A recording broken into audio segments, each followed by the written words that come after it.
கண்ணியத்துக்குரிய நல்லோர்களே, இறைவனிடமிருந்து கிடைக்கப்பெறும் மறைமுக அருளான பரக்கத்தை அடைவதற்கான வழிகளை நாம் அறிந்து கொள்ள வேண்டும். ஜாஃபி ரலியல்லாஹு அன்ஹு அவர்கள் அறிவிக்கின்றார்கள், நபிய நாயகம் ஸல்லல்லாஹு அலைஹி வஸல்லம் கூறினார்கள், ஒருவருடைய உணவு இருவருக்கு போதுமானது, இன்னும் இருவருடைய உணவு 4 நபர்களுக்கு போதுமானது. மேலும் பரக்கத் என்பது நம்முடைய லாஜிக்கு அப்பாற்பட்டது. அதாவது ஒருவருக்கு தேவையான உணவு போட்டு அதிலே 2 பேர் உண்ணலாம் என்று சொன்னால் அது சாதாரண நடக்காத காரியம் என்பதை விளங்கிக் கொள்ள வேண்டும். நபிய நாயகம் ஸல்லல்லாஹு அலைஹி வஸல்லம் விரலை சூப்பி பாத்திரத்தை நன்கு வலித்து தட்டின் மீது வைக்காமல் சாப்பிடும்படி கட்டளையிட்டார்கள். உணவில் எதில் பரக்கத் இருக்குது நீங்கள் அறிய மாட்டீர்கள் என்று நபிய நாயகம் ஸல்லல்லாஹு அலைஹி வஸல்லம் கூறினார்கள். தேவைக்கேற்றவாறு உணவை வாங்கி உண்ண வேண்டும். இதுவும் நாம் கவனத்தில் கொள்ள வேண்டிய விஷயமாகும். நபிக நாயகம் ஸல்லல்லாஹு அலைஹி வஸல்லம் கூறினார்கள், பரக்கத் நாம் உண்ணும் உணவில் நடுவில் தான் இறங்கிறது, எனவே அதன் ஓரத்திலிருந்து உண்ணுங்கள். இதையும் நாம் மனதில் எடுத்துக்கொள்ள வேண்டும். இது லாஜிக் இருக்கிறதா என்றெல்லாம் கேட்கக்கூடாது. ஏனென்றால் இந்த பரக்கத் என்பதை லாஜிக்கு அப்பாற்பட்டதுதான் நடக்கிறது. இதை எந்த அறிவாளியும் புரிந்து கொள்ள முடியாது, விடை சொல்லவும் முடியாது. எனவே இதை நபிகள் நாயகம் ஸல்லல்லாஹு அலைஹி வஸல்லம் கூறியதன் காரணத்தினால் நம்ப வேண்டும். உங்களுடைய உணவை அளந்து போடுங்கள், நீங்கள் பரக்கத் செய்யப்படுவீர்கள் என்று நபிய நாயகம் ஸல்லல்லாஹு அலைஹி வஸல்லம் கூறினார்கள். உணவை அளக்காமல் போட்டால் அதிலிருந்து பரக்கத்தை நாம் சரியான முறை அறிய முடியாது. பல வீடுகளில் அளந்து போடாமல் அதிகமான உணவை வீண் விரயம் செய்யக்கூடியவராக காணலாம். உதாரணத்துக்கு காலை உணவை வீட்டில் எத்தனை பேர் சாப்பிடுகிறார்கள், அவருக்கு தேவை எத்தனை கிராம் கறி, எவ்வளவு அரிசி என கணக்கிட வேண்டும். இதில்தான் அதிக குடும்பங்கள் தவறு செய்கின்றன. பரக்கத்துக்கு உதாரணம் நபிய நாயகம் ஸல்லல்லாஹு அலைஹி வஸல்லம் அவர்கள் உண்ட உணவும் அவருடைய உடல் பருவம் தான். 2 பேரீச்சப்பழம் மற்றும் தண்ணீர் தான் சாப்பிட்டார்கள். என்றாவது காய்ந்த ரொட்டி கிடைக்கும், ஆனால் அவருடைய உடலமைப்பு பலமிக்கதாக இருந்தது. சஹரை பொறுத்தவரை நாம் காலை குறைவாக தான் உணவு உண்ண முடியும். அந்த உணவிலேயே ஒரு நாள் முழுவதும் இருக்க முடிகிறது என்றால் அதை பார்த்து மாட்டார்கள், ஆச்சரியப்படுகிறார்கள். எப்படி தண்ணீரை குடிக்காமல் இருக்க முடியுது என்று எண்ணுகிறார்கள். இதுதான் அற்புதம். அல்லது சிலருக்கு உடல் ஆரோக்கியத்தை தந்து அதில் இறைவனை பரக்கத் செய்திருப்பான்.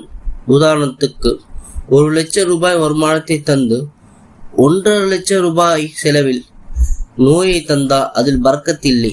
அப்படியானால் செல்வம் மட்டும் பரக்கத் இல்லை, மாறாக நல்ல உடல் ஆரோக்கியம் இருப்பதும் பரக்கத்தாகும்.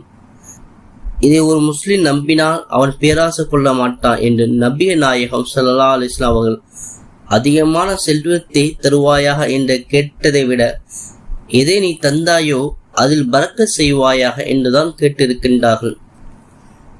நபிகள் இந்த பரக்கத்துக்கான பிரார்த்தனை செய்துள்ளார்கள்.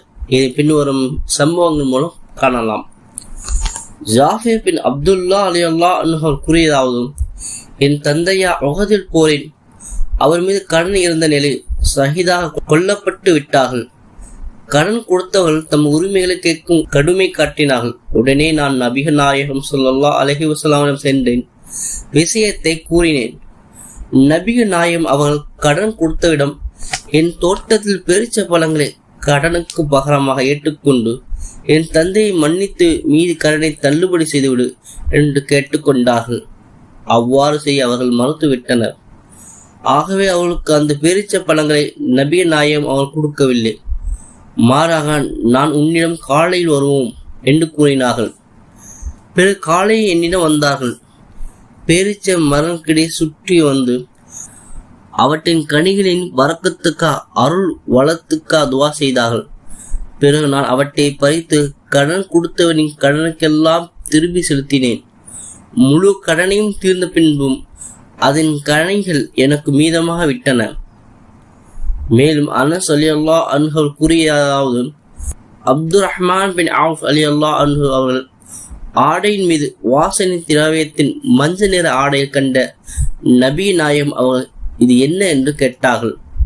அப்துல் ரஹ்மான் பின் ஆஃப் அலி அல்லா அன்ஹோல் இது பேரிச்ச கொட்டையின் எடையளவு தங்கத்தை மகரமாக கொடுத்து ஒரு பெண்ணை நான் மனமுடித்து கொண்டேன் என்று பதிலளித்தார்கள். நபிய நாயம் அவர்கள் பாரக் அல்லாஹு, அல்லாஹ் உங்களுக்கு சுபிட்சத்தை வழங்குவானாக என்று பிரார்த்தித்து விட்டு ஒரு ஆட்டையாவது அறுத்து வலிமா மனவிருந்து அழியுங்கள் என்று சொன்னார்கள். ஒரு மனிதனுக்கு அதிகம் செல்வம் இருப்பதை விட கொடுக்கப்பட்ட செல்வத்திலே அவனுக்கு தேவை அனைத்தும் நிறைவேறுவது என்பது மிக சிறந்தது. இந்த ஒரு பிரார்த்தனை எல்லா திருமணம் சொல்லும்படி கட்டளையிட்டார்கள். இதை நாமும் இன்று மணமக்களை வாழ்த்துவதற்காக கூறுகிறோம். அனஸ் ரலியல்லாஹு அன்ஹு கூறியதாவது, என் தாயார் உம்மு சுலை அவர்கள் நபிய நாயகம் அவர்களிடம், அல்லாஹ்வின் தூதரே, தங்களின் சேவக அனசுக்கா பிரார்த்தியுங்கள் என்றார்கள்.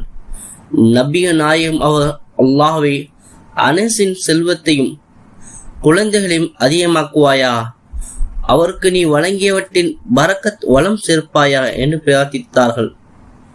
குறைந்த செல்வமாக இருந்தாலும் அதை அல்லாஹு தாலா பரக்கத் செய்துவிட்டால் அது போதுமானதாகும். ஒருவன் இதை சிந்தித்தால் அவன் பேராசை கொள்ள மாட்டான்.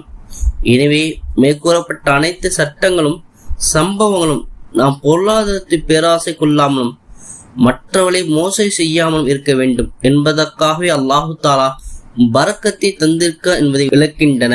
என்னுடைய வீடியோக்கள் உடனுக்குடன் உங்கள் பார்வைக்கு வருவதற்கு கீழே இருக்கக்கூடிய சப்ஸ்கிரைப் பட்டனை அழுத்தி பக்கத்தில் இருக்கும் பெல் ஐக்கனையும் அழுத்திக் கொள்ளவும்.